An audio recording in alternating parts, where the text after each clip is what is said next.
take these words of prayer, of peace,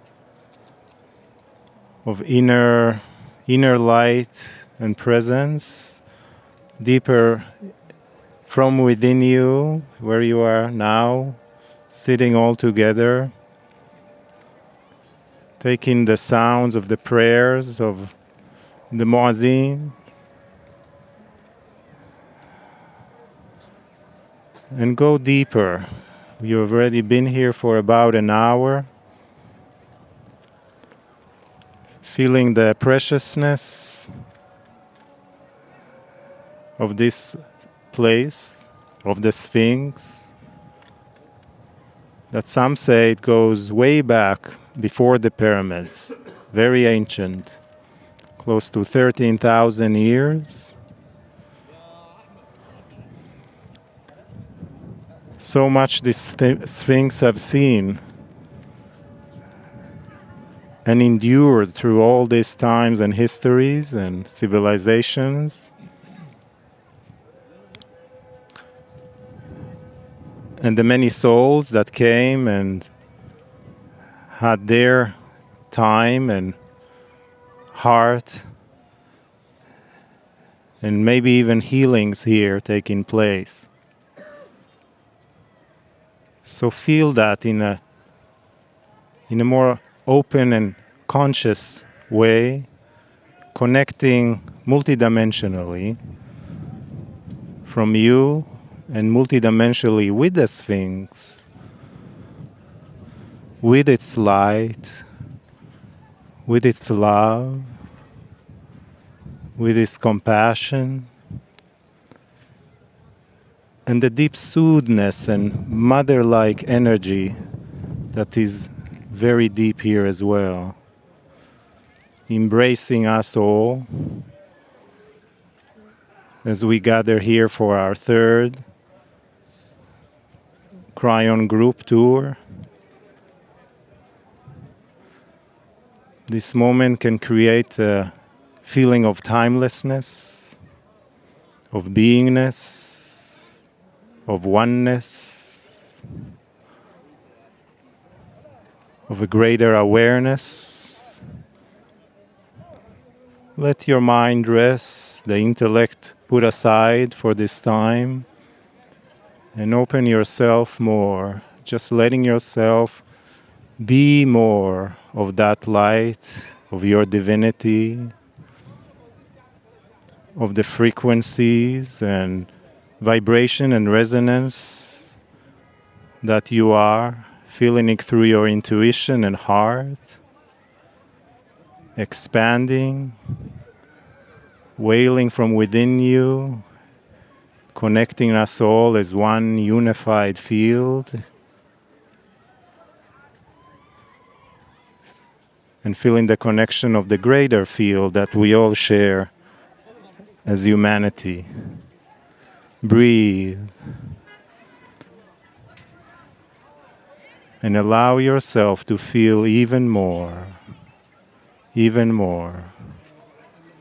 how grand, how ancient, how magnificent, how loving, and how you are loved by God, by the Creator, by the source of all that is, right here, right now. We find ourselves next to an ancient monument called the Sphinx. And emanating from this Sphinx is a sense of eternal peace and tranquility. And yet, we can also hear the activity, the noises of life as it continues on around us. And so we can both be in a state of peace and simultaneously experience other types of energies around us. And if your connection to that peace is anchored deep, the eternal noise and connections around us do not interfere with that peace. And if we go one step further, the deeper we connect into that eternal flow of peace that emanates from the divine, we can then emanate and radiate that peace out to those around us.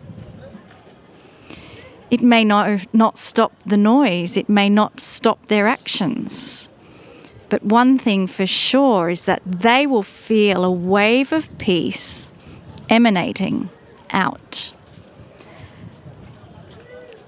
And so collectively, there are many old souls gathered at this very moment in time, which includes the old souls that listen in the future. They are brought into this now moment, and their focused intent connected with ours combines to amplify even more the peace that we wish to transmit into the crystalline grid of this earth, which is connected all across the globe. And so in the heart of the Giza Plateau, we are beating out a wave, a pulse of peace, tranquility, so that this earth may be covered in a blanket of peace, the natural state of our being. And allow that blanket to wrap around the earth and come straight back to you, and acknowledge the eternalness of who you are. Greetings, dear ones. I am Kryon of Magnetic Service. So again, we find ourselves next to the Grand Lady. How many of you feel that this, the largest statue in the world, is feminine? It is designed to be, even though perhaps they don't say so. The great defender, the thing that they put to scare those who would be part of wanting to deface the area or even coming into the area, a ferocious defender. We're going to talk about that. It's mysterious, they say. What's mysterious about something that has been examined for dozens of years with the most sophisticated equipment? They know what is under it, around it, through it. That's all been discovered. Pasted up many, many times. Restored over and over. There's no secret to what's under it or in it. Then why is it so mysterious? Let me tell you that in just a moment. I will again say something that the historians will not agree with. Not yet. When I give you these kinds of things, it's because I know what's buried under the sand. And that sometimes will reveal for you what I'm going to tell you. I've sat here 2 other times and I've said, this Sphinx is far older than they give it credit for. And the historians will say, no, it happened at the same time the pyramids did, and it does this and it does that. And so therefore, it's not that old. Let me give you something that's perceptual. What if the pyramids were older than they thought? Does that make a difference? It does. Not everything here is as it seems. What is the attraction here? Why is it so mysterious? We'll talk about that in a moment. But let's go to something that I believe you will discover. It has the wrong head. This was meant for defense. In other words, a statue, a sphinx that protects. It protects. It's ferocious, dear ones. It has often the head of a lion or a ram. Ferocious. There are even stories that it will eat you if you don't do something correctly. This is a protector. Now when you see it and you look at your pictures, how ferocious does it look to you? This head is of a pharaoh. Now, the Egyptians were renowned for something, and that is kings and pharaohs wanted to put their image everywhere. This is the image of a pharaoh. Not unusual for a man to be on a sphinx, but it's unusual to be on this one. It's out of proportion. You might look at it more carefully, and although it has been explained in many ways and many tries, the head is a different color. The head doesn't have the same erosion the rest of the body does. They will tell you the head was sticking out of the sand, and the rest of the Sphinx was covered up for years. Now that's just the opposite of having it eroded less. It should be eroded more. They will tell you that it was painted a color, and that's what you're seeing, why it's a different color through the erosion process. If you know what the Egyptians did, and you see what the Egyptians did, they didn't make a giant statue like this and only paint the head. That doesn't make sense. It's the wrong head. It's the head of a pharaoh who wanted to be known and have his head on the Sphinx. Not a ferocious one, but he then becomes the protector. And already you have heard what pharaohs wanted to do, especially those who wanted to be the king of the north and the south. They are guardians, they are protectors for their people. And so that is his face. And that's what they did. They are stone experts, dear ones. But even those who look upon it who are not experts scratch their head just a little and say, it doesn't seem to go with the body. Mysterious. What is mysterious? Let's go to our parable of woe, the third installment, where woe has just heard someone talk about the power of consciousness. Woe is starting to understand. As he slogs through the sand in this parable, listen to the other two, that he found those where the sand retreated from them. And he met a man who started to explain about how you could control your reality. And Woe started to understand a little and not understand a little. But the man told him it's because consciousness is energy. And it's about not controlling chance, but being in the right place at the right time. That you can imbue consciousness into places and things. Back to the Sphinx. It's mysterious because everyone who can sense energy in a profound way has stood where you are today and said, there's something else here. Famous channels written in books have written about things that may be buried under it or around it, because that's how it seemed to them. But that is a metaphor, dear ones, for the consciousness that may have been imbued into it by an ancient race that understood consciousness is energy. What if it was imbued into consciousness that would frighten and scare, because that is its purpose. It's a sphinx. Consciousness is energy. That has only been discovered in the last 25 years as a validated thing. But that's you, dear ones. What do you think the ancients knew that you have rediscovered? There is so much. All around Egypt you find traces and evidences of some very sophisticated healing techniques, sound techniques, chemistry. Where did the word chemistry come from? Egyptian. Now the Greeks may argue, but it was Egyptian. And in this it tells you perhaps they had chemistry.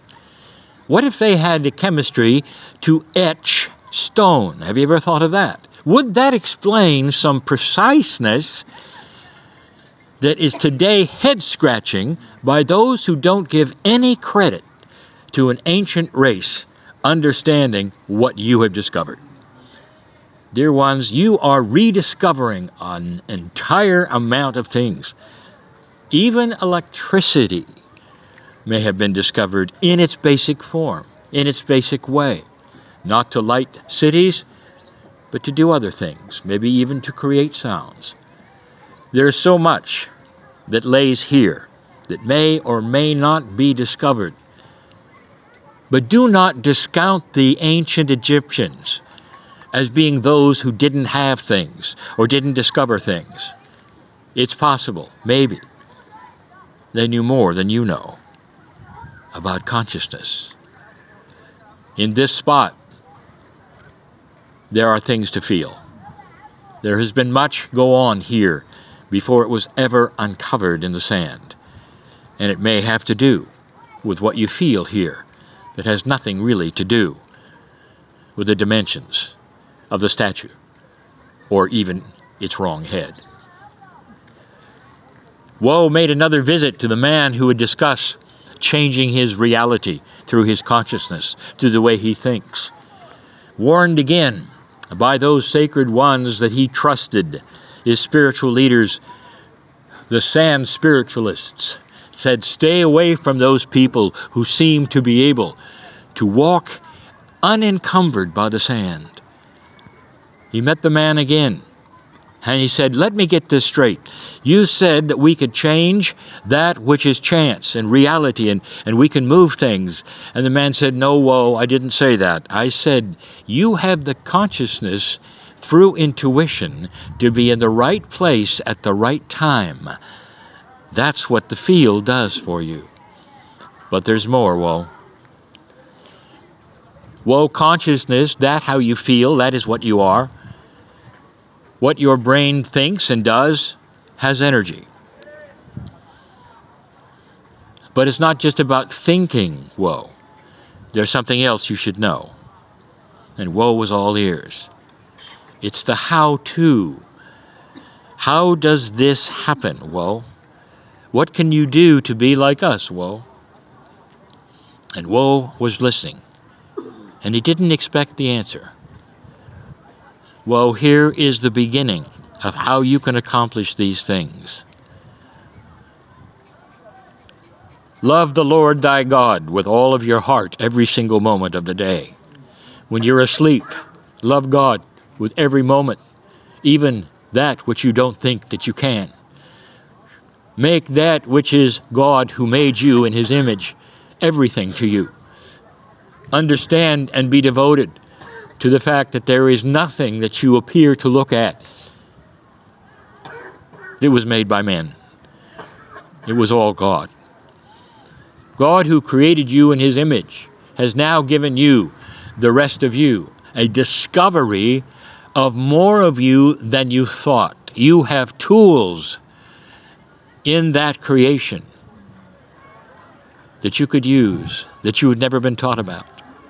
You've always been taught that you were hobbled, and that if you wanted help or you wanted to do things that you see us do, you had to have permission. You had to go to a building. You had to worship. You had to do certain kinds of things to be in the grace of that which created you. This Creator loves you, knows who you are and what you're thinking right now, Woe, and whether you believe this or not. Well, I want you to come back in the next episode. When you do, I'd like to tell you not just how the sand can retreat from you, not just how you can create a reality which seems odd to others because you always are so lucky, but there's something else, something even bigger of what consciousness can do. But it requires dedication, understanding that God is more than you were ever taught, and that God lives inside you and is part of you and is ready for you to discover the rest of yourself. And Woe left that episode, that teaching, spinning with an idea he had never considered before. What if God were bigger than anything he had ever been told? Almost blasphemous to think that. But what if it was true? We leave you there for the next episode. I'm Kryon in love with humanity, sitting with you at that grand lady who is the protector of the valley.